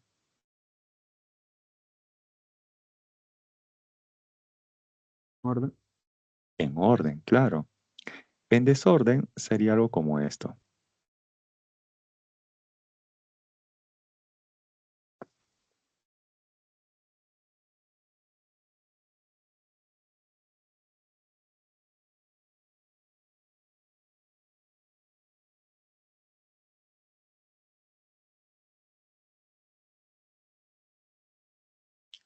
Por ejemplo, si yo quisiera superponer una encima de la otra a las ondas que acabo de dibujar, podría obtener finalmente el perfil como si fuera de una sola. Si yo las coloco una sobre otra, podríamos ver como si se tratara de una sola onda. No. No, no se podría. Pero imaginemos ahora lo mismo en el gráfico que ya está por defecto. Si colocamos a cada onda, entre comillas, una encima de la otra, ¿veríamos una sola onda? Ahí sí. Claro, eso justamente tiene que ver cuando nos dicen que las ondas constituyentes están en fase o que interfieren constructivamente. Bien, esta propiedad B hace justamente la C. Nos dice, se propaga en el espacio libre en una sola dirección y además a grandes distancias. ¿Esto cómo se puede evidenciar? ¿Ustedes alguna vez han visto en un partido de fútbol cuando, por ejemplo, ya sea el delantero que va a patear el penal, o bueno, un jugador que va a patear el penal, o el arquero que va a intervenir, desde las tribunas inciden en su rostro rayos láser, ya sea de color rojo, verde o azul? No sé si han visto esa situación en algún partido de fútbol. Claro, ahí justamente observamos esa propiedad, porque imagínense, desde la tribuna, desde un punto de la tribuna, se ha emitido una radiación láser hasta el rostro, ya sea del que va a patear el penal o del arquero. Entonces observo que viaja a grandes distancias y además en una sola dirección. ¿Cómo es que logra esto? Ese rayo láser, por la propiedad B, nos dice que es luz coherente, o sea, las ondas constituyentes están en fase y por lo tanto interfieren de forma constructiva o constructivamente. Bien. Y además ustedes han notado quizás en esos partidos, cuando utilizan ese rayo láser, han visto que es un solo color. Puede ser rojo, puede ser azul, puede ser verde. Entonces ahí observamos también esa primera propiedad, que es luz monocromática, de un solo color. Y ese color, ya sea rojo, verde, azul u otro, está asociado a una frecuencia o una longitud de onda. Ahora, ustedes van a ingresar a la universidad. Independientemente de la carrera a la cual ustedes ingresen, es muy probable que dentro de los cursos el profesor les pida hacer una exposición. Y quizás para hacer su exposición van a utilizar un puntero láser. Y finalizado quizás la exposición, van a utilizar el puntero láser para justamente molestar a sus compañeros, compañeras, a su crush, apuntando en su cuerpo o inclusive en su ojo o en el rostro. ¿Alguna vez han visto esa situación o han sido parte de ello? Claro, yo me acuerdo cuando estaba en el colegio que unas compañeras llevaron un puntero láser pequeño que emitía luz roja. Y eso lo hacían con el fin de molestar por ahí a un compañero. Y es normal, lo pueden hacer. No hay ningún problema siempre y cuando esto no vaya a la vista. ¿Por qué? Porque esta radiación láser es una energía bien concentrada. Por eso justamente que puede propagarse a grandes distancias. Entonces sí tenemos una energía bien concentrada. ¿Qué sucede si esa energía bien concentrada incide en el ojo? Es muy probable que en el tiempo la vista de la persona se vea mermada, ¿correcto? Entonces tengan mucho cuidado en apuntar el rayo láser, sobre todo a la vista de la persona. Pueden apuntar en cualquier parte del cuerpo, brazos, piernas, tórax, espalda, donde ustedes quieran, no hay problema ahí, pero eviten hacerlo en el rostro y sobre todo en la vista de la persona, ¿sí? Una recomendación. Bien, hasta aquí, ¿alguna consulta?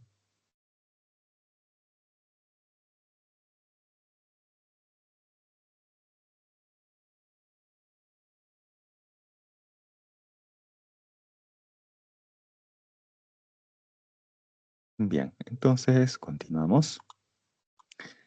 Ahora sí tenemos el problema número 5. Nos dice, la longitud de onda umbral del metal es 600 nanómetros y se ilumina la superficie del metal con luz de longitud de onda 400 nanómetros. Indique la verdad o falsedad de las siguientes proposiciones. Ahí tenemos el esquema. Ahora sí, en la primera proposición nos dice, se produce el efecto fotoeléctrico, ¿verdadero o falso? Veamos. Vimos que la rapidez de la luz es igual a ¿quién? Al producto de la longitud de onda por la frecuencia. Pero ahora voy a trabajar aquí con una frecuencia umbral y por lo tanto esta debe ser la longitud de onda umbral. Si por definición la frecuencia umbral es la frecuencia mínima, entonces ¿cómo debe ser esta longitud de onda? Sabiendo que el producto debe ser constante, que es la rapidez de la luz. ¿Mínima o máxima?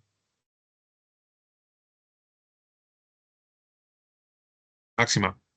Máxima, así es. De tal manera que el producto pues, va a ser justamente constante, que es la rapidez de la luz. Muy bien. Entonces aquí voy a comparar cómo es la longitud de onda umbral del metal con respecto a la longitud de onda de esa luz. Observo justamente que la longitud de onda umbral es mayor, ¿no? Vale 600 nanómetros, en comparación de la longitud de onda de esa luz, 400 nanómetros. Entonces, ¿se produce o no se produce el efecto fotoeléctrico?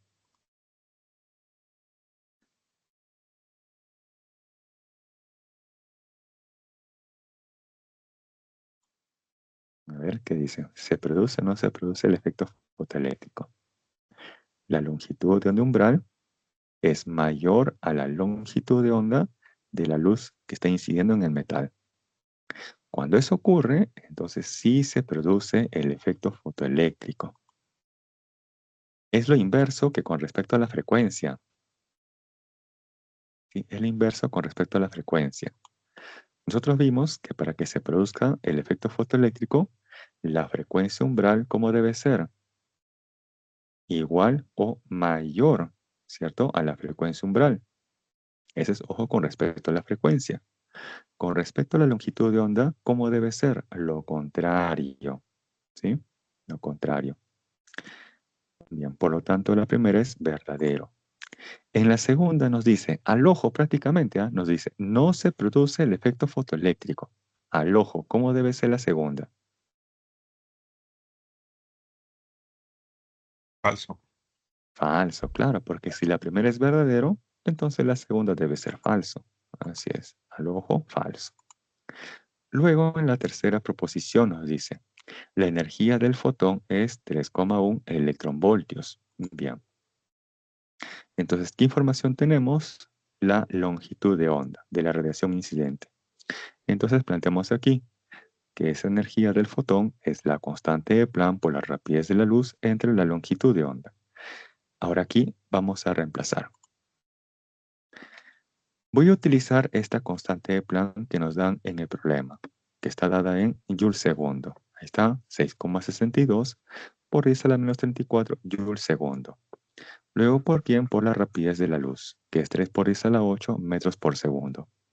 ¿Y todo esto entre quién? La longitud de onda, 400 nanómetros, nano 10 a la menos 9. Hasta ahí nada más. Ese resultado de la energía, está expresado en ¿qué unidad? Hasta ahí nada más. Sin considerar lo que he borrado. ¿Joule? Así es. Hasta ahí esto está expresado en Joule. Pero observo que me están preguntando en qué unidad, en electronvoltio. Por ese motivo, entonces, vamos a tener que utilizar ese factor de conversión, que nos dice aquí que un electronvoltio equivale a 1,6 por 10 a la menos 19 joules. Ahí está ese factor de conversión. Y con ello, finalmente, esa energía estará dada, expresada en electronvoltios. Y nos da aproximadamente 3,1 electronvoltios. De ahí que la tercera es verdadera. Para que esto se me entienda mejor, voy a escribirlo aquí en este espacio en blanco que está a la izquierda. Voy a colocar las unidades, ¿sí? Voy a colocar las unidades. Veamos. La constante de Planck está en joules segundo, ¿sí? La rapidez de la luz en metros por cada segundo. Y la longitud de onda, hasta ahí está expresado esto en metros, ¿sí? Hasta ahí nada más. Entonces se cancela metro con metro, segundo con segundo, y hasta ahí la energía obtenida se va a encontrar justamente en joule, ¿no? Va a tener un valor expresado en joule, pero yo lo quiero en electronvoltios. Entonces para eso utilizamos ese factor de conversión. Un electronvoltio, ahí está, equivale a ¿cuánto? A 1,6 por 10 a la menos 19 joules. De ahí finalmente se cancela joule con joule y ese resultado ya está expresado en electronvoltios, ¿correcto? Por eso es que aparece aquí en el denominador ese factor de conversión, ¿sí? Y para que se pueda apreciar mejor la idea. Si desean, pueden tomar una captura, ¿no? En este caso por las unidades, ¿no? Y también por esta otra parte de la longitud de onda umbral. Ahí les doy unos segundos.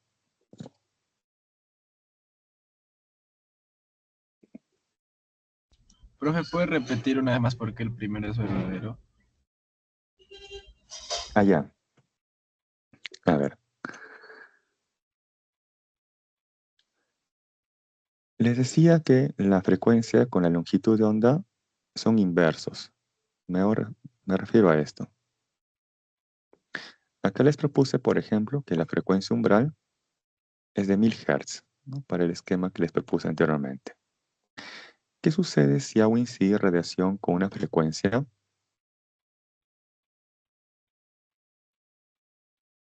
de 500 Hz? Entonces ahí no se produce el efecto fotoeléctrico. ¿Por qué?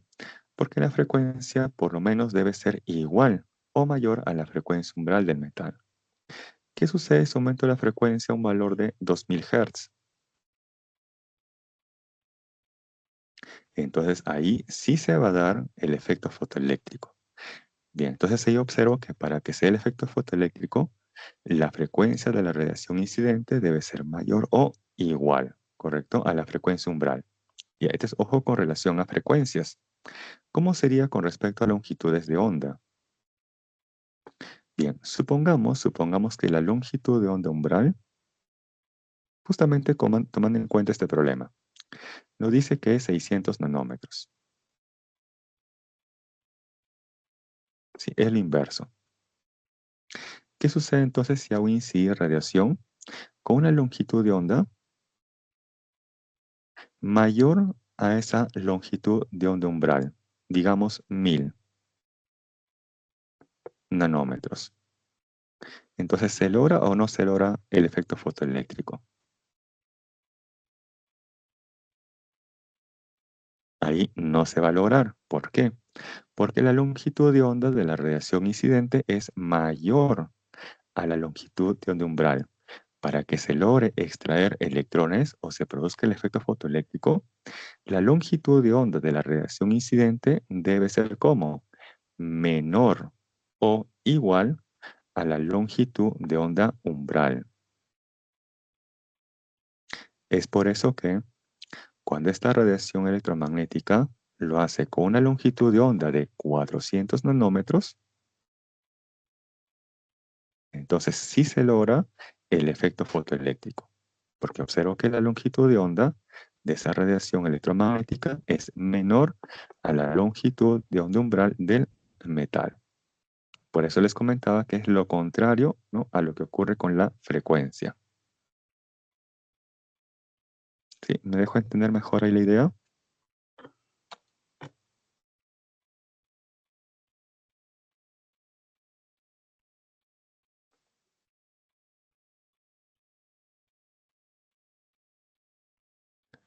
Bien, hay unos segundos. Entonces, ojo, con respecto a la frecuencia, la radiación incidente debe tener una frecuencia mayor o igual a la frecuencia umbral del metal. Eso es con respecto a la frecuencia. Con respecto a la longitud de onda, esa radiación incidente debe tener una longitud de onda que debe ser menor o igual a la longitud de onda umbral. Por eso le decía que es lo contrario a lo que ocurre con la frecuencia.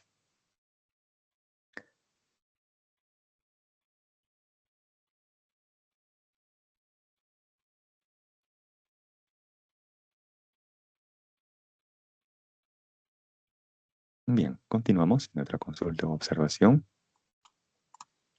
Y tenemos ahora el problema número 6.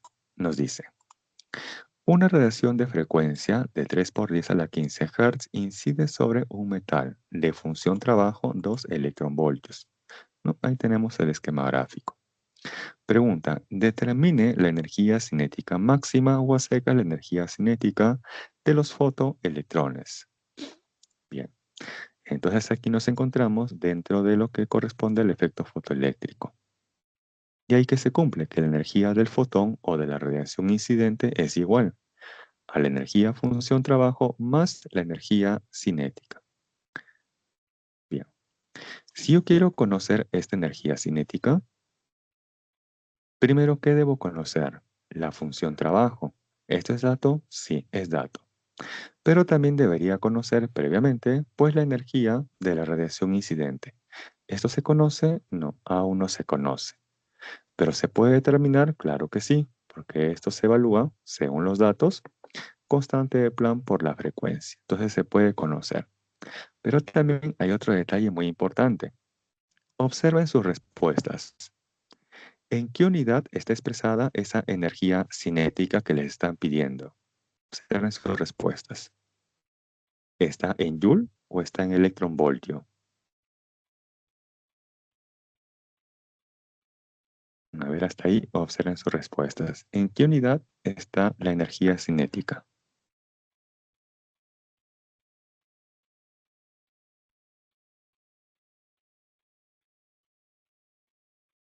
¿Sí? ¿Alguien por ahí? Encontré el problema número 6 en su guía, en su PDF. Bien. Ahí la energía Joules. está en Joule. Así es, muy bien, está en Joule. Entonces, si yo quiero que esta energía cinética, quiero que esté en Joule, eso implica entonces que la función trabajo también debe estar en Joule. Y además, la energía del fotón o de la radiación incidente también debe estar en joules. Pero observen aquí, ¿en qué unidad les han dado como dato la función trabajo? ¿En joule o en electronvoltio? Electrovoltio. En electronvoltio. Entonces, tener mucho cuidado con las unidades. Por lo general, para esta parte del tema les van a hacer confundir con las unidades. Les van a dar quizás les van a dar en joules y la pregunta, las respuestas van a estar en electronvoltios o viceversa. Entonces hay que estar muy atentos a esos datos. Bien. Entonces, luego, estos electronvoltios lo debo de pasar ¿a quién? A joules. Y para eso justamente tenemos este factor de conversión. ¿Sí? Bien, borramos esto y lo pasamos a limpio. Bien, entonces tenemos el efecto fotoeléctrico, la energía del fotón o de la radiación incidente es igual a la energía función trabajo más la energía cinética, y donde la energía de la radiación incidente es la constante de Planck por la frecuencia. Y reemplazamos. Constante de Planck 6,63 por 10 a la menos 34 joules segundo. ¿Por cuánto? Por la frecuencia, 3 por 10 a la 15 Hz. Hasta aquí el resultado de la energía de esa radiación incidente pues va a estar en joules, porque he utilizado la constante de Planck dada en joules segundos. Esto va a ser igual ¿a quién? A la suma de la energía función trabajo. ¿Cuánto vale? 2 electronvoltios. Y para pasar esos electronvoltios a joules, multiplico entonces por ese factor de conversión, que nos dice que un electronvoltio equivale a 1,6 por 10 a la menos 19 joules. Ahora sí, esta energía ya se encuentra en joules. Y esto más la energía cinética. Y aquí finalmente despejando, vamos a obtener el valor de la energía cinética y dada justamente en joules. Y eso equivale a 1,66 por 10 a la menos 18 joules. Bien, un problema relativamente sencillo. Entre comillas, la dificultad, entre comillas, por así decirlo, es percatarse de las unidades. Mi recomendación aquí es que tengan mucho cuidado con las unidades. Y para darse cuenta si voy a pasar de una unidad a otra, justamente observen sus respuestas.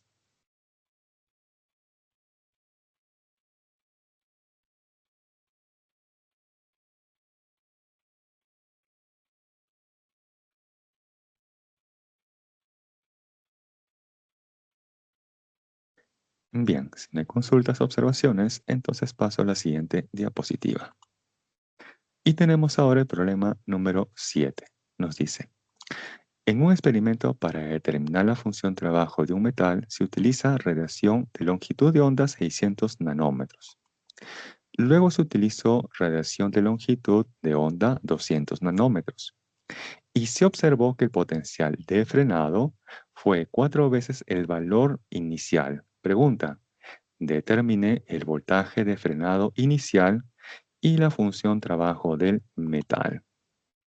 Bien, por acá tenemos unos fotones o una radiación incidente, los cuales van a incidir en el primer caso, en la primera parte, con una longitud de onda de 600 nanómetros.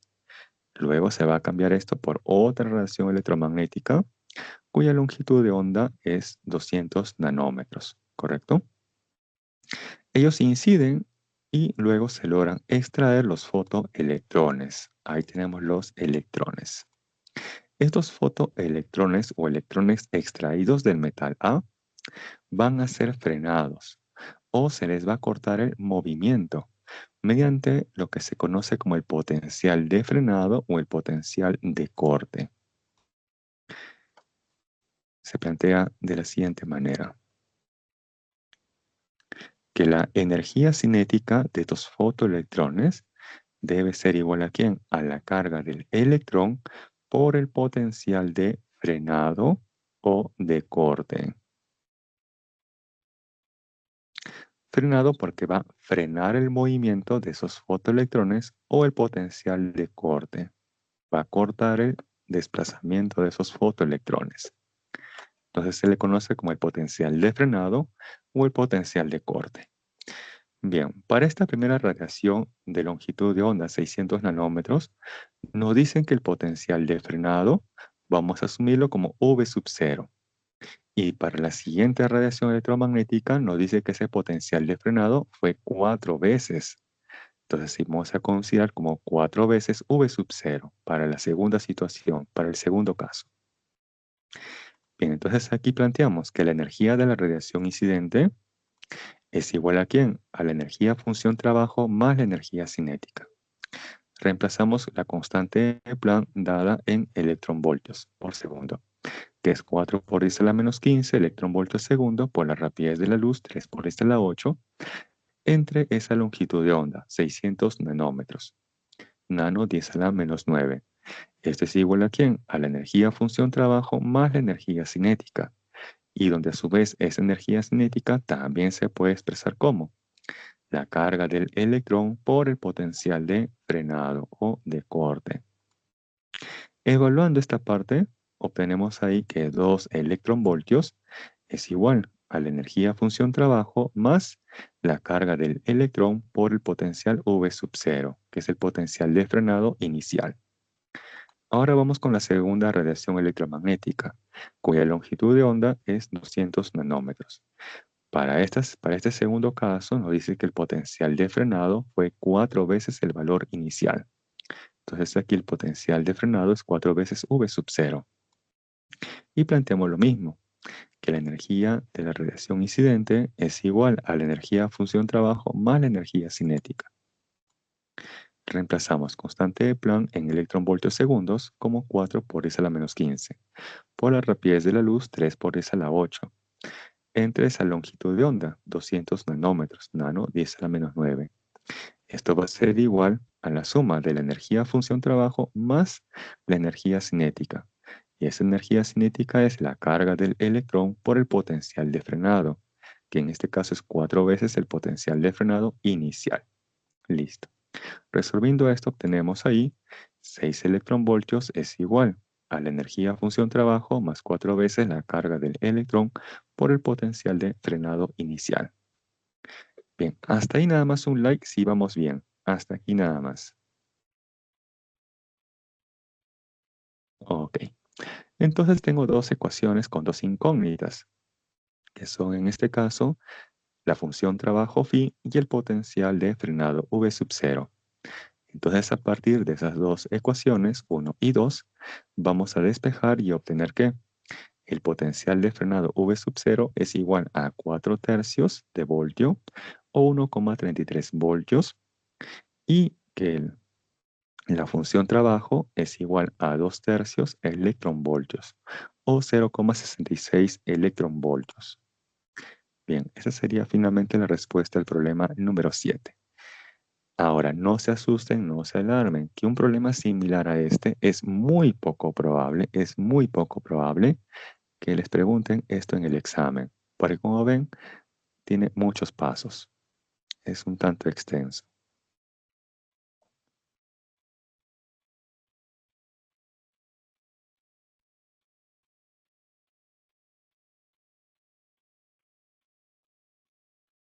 Ahora, ¿ha venido? Sí, sí ha venido modelos de este tipo de pregunta, pero con ya datos que sean más fáciles de trabajar o les dan una mayor cantidad de información.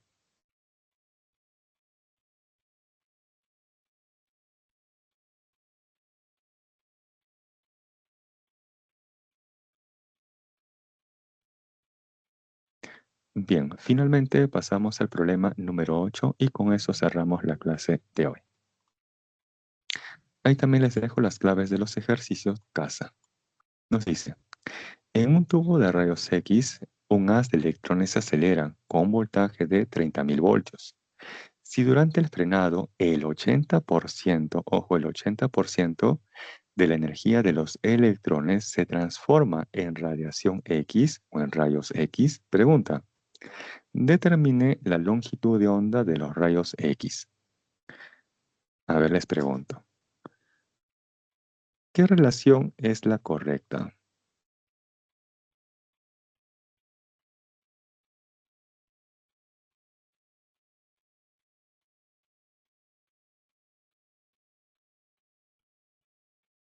A ver, ¿qué relación es la correcta? ¿La primera o la segunda? ¿O ninguna de ellas?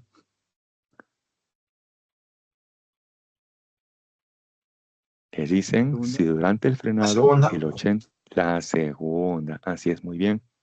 Claro, porque no dice durante el frenado, el 80% de la energía cinética, en este caso de los electrones, se ha transformado en los rayos X. Entonces, es la segunda opción, así es. Entonces, eso es justamente lo que vamos a utilizar como dato del problema. Ahí tenemos el esquema de cómo se generan los rayos X. Esto ya lo conocemos. Ahora sí, vamos justamente a esa condición. Que el 80% de la energía cinética es igual a la energía de los rayos X que se han generado. 80% sería como un 80 sobre 100 y simplificando nos queda como 8 décimos. La energía cinética que hemos visto, para este caso, es igual a la carga del electrón en valor absoluto o en magnitud por la diferencia de potencial. Luego, esto va a ser igual ¿a quién? A la energía de los rayos X. Como nos preguntan la longitud de onda, entonces me conviene expresarlo como la constante de Planck por la rapidez de la luz entre la longitud de onda de los rayos X. Despejando esa longitud de onda, obtenemos entonces que es igual ¿a quién? A 10 veces la constante de Planck por la rapidez de la luz entre 8 veces la carga del electrón y por la diferencia de potencial. Allí finalmente voy a reemplazar los valores. Ahí está. E incluso he colocado aquí las unidades para que se den cuenta de un detalle. Ahí está el factor 10, luego sigue la constante de Planck, 4 por 10 a la menos 15 electronvoltios segundo, luego sigue la rapidez de la luz, 3 por 10 a la 8 metros por segundo, entre 8 veces la carga del electrón. Aquí, ojo, no he colocado la carga del electrón como su valor habitual, que es 1,6 por 10 a la menos 19 coulomb. Lo he dejado simplemente como E. Y luego sigue por la diferencia potencial, 30.000 voltios o 3 por 10 a la 4 voltios. ¿Por qué no he colocado la carga del electrón con su valor típico o habitual? Por el siguiente motivo. En el numerador tengo aquí electronvoltio. Ese electronvoltio se va a cancelar justamente con este electronvoltio que está en el denominador. Ahí está electronvoltio, ¿correcto? Luego se va a cancelar aquí segundo con segundo. Y finalmente este resultado va a quedar ¿en qué unidad? Se canceló electronvoltio con electronvoltio, segundo con segundo, y esto nos queda ¿en qué unidad?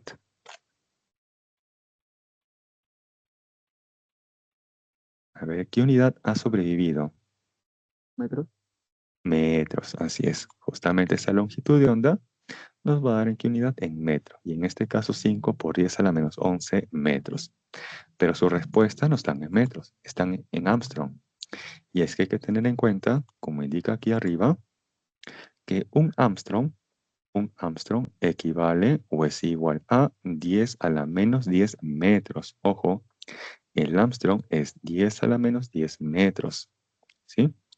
Ahí lo tenemos finalmente. Esta longitud de onda de los rayos X generados para esta condición es de 0,5 Armstrong. Y esa sería finalmente la respuesta al problema. Y con esto habríamos finalizado la clase de hoy. Hasta aquí, ¿alguna consulta en general? Profesor, para que sea 20% tendría que haber dicho se pierde, ¿no? Claro, así es. Si nos hubiera dicho, si durante el frenado se pierde el 80%, entonces si se pierde un 80%, ¿cuánto me queda disponible? 20%. Entonces ese 20% es el que recién se va a transformar en energía de los rayos X. Así es. O también puede ser en fracciones. Nos dice, si durante el choque se pierde un tercio de la energía cinética de los electrones, entonces ¿cuánto me queda disponible? Si se pierde un tercio. Si se pierde un tercio, me queda disponible, así es, 2/3. Entonces, en ese caso, la energía de los rayos X debe ser igual ¿a quién? A 2/3 de la energía cinética. Entonces, ahí va a depender de qué información les dan. ¿No? Si directamente ya el valor que se ha transformado o cuánto se ha perdido, ya sea en porcentaje o en fracción. Bien. ¿Alguna otra consulta?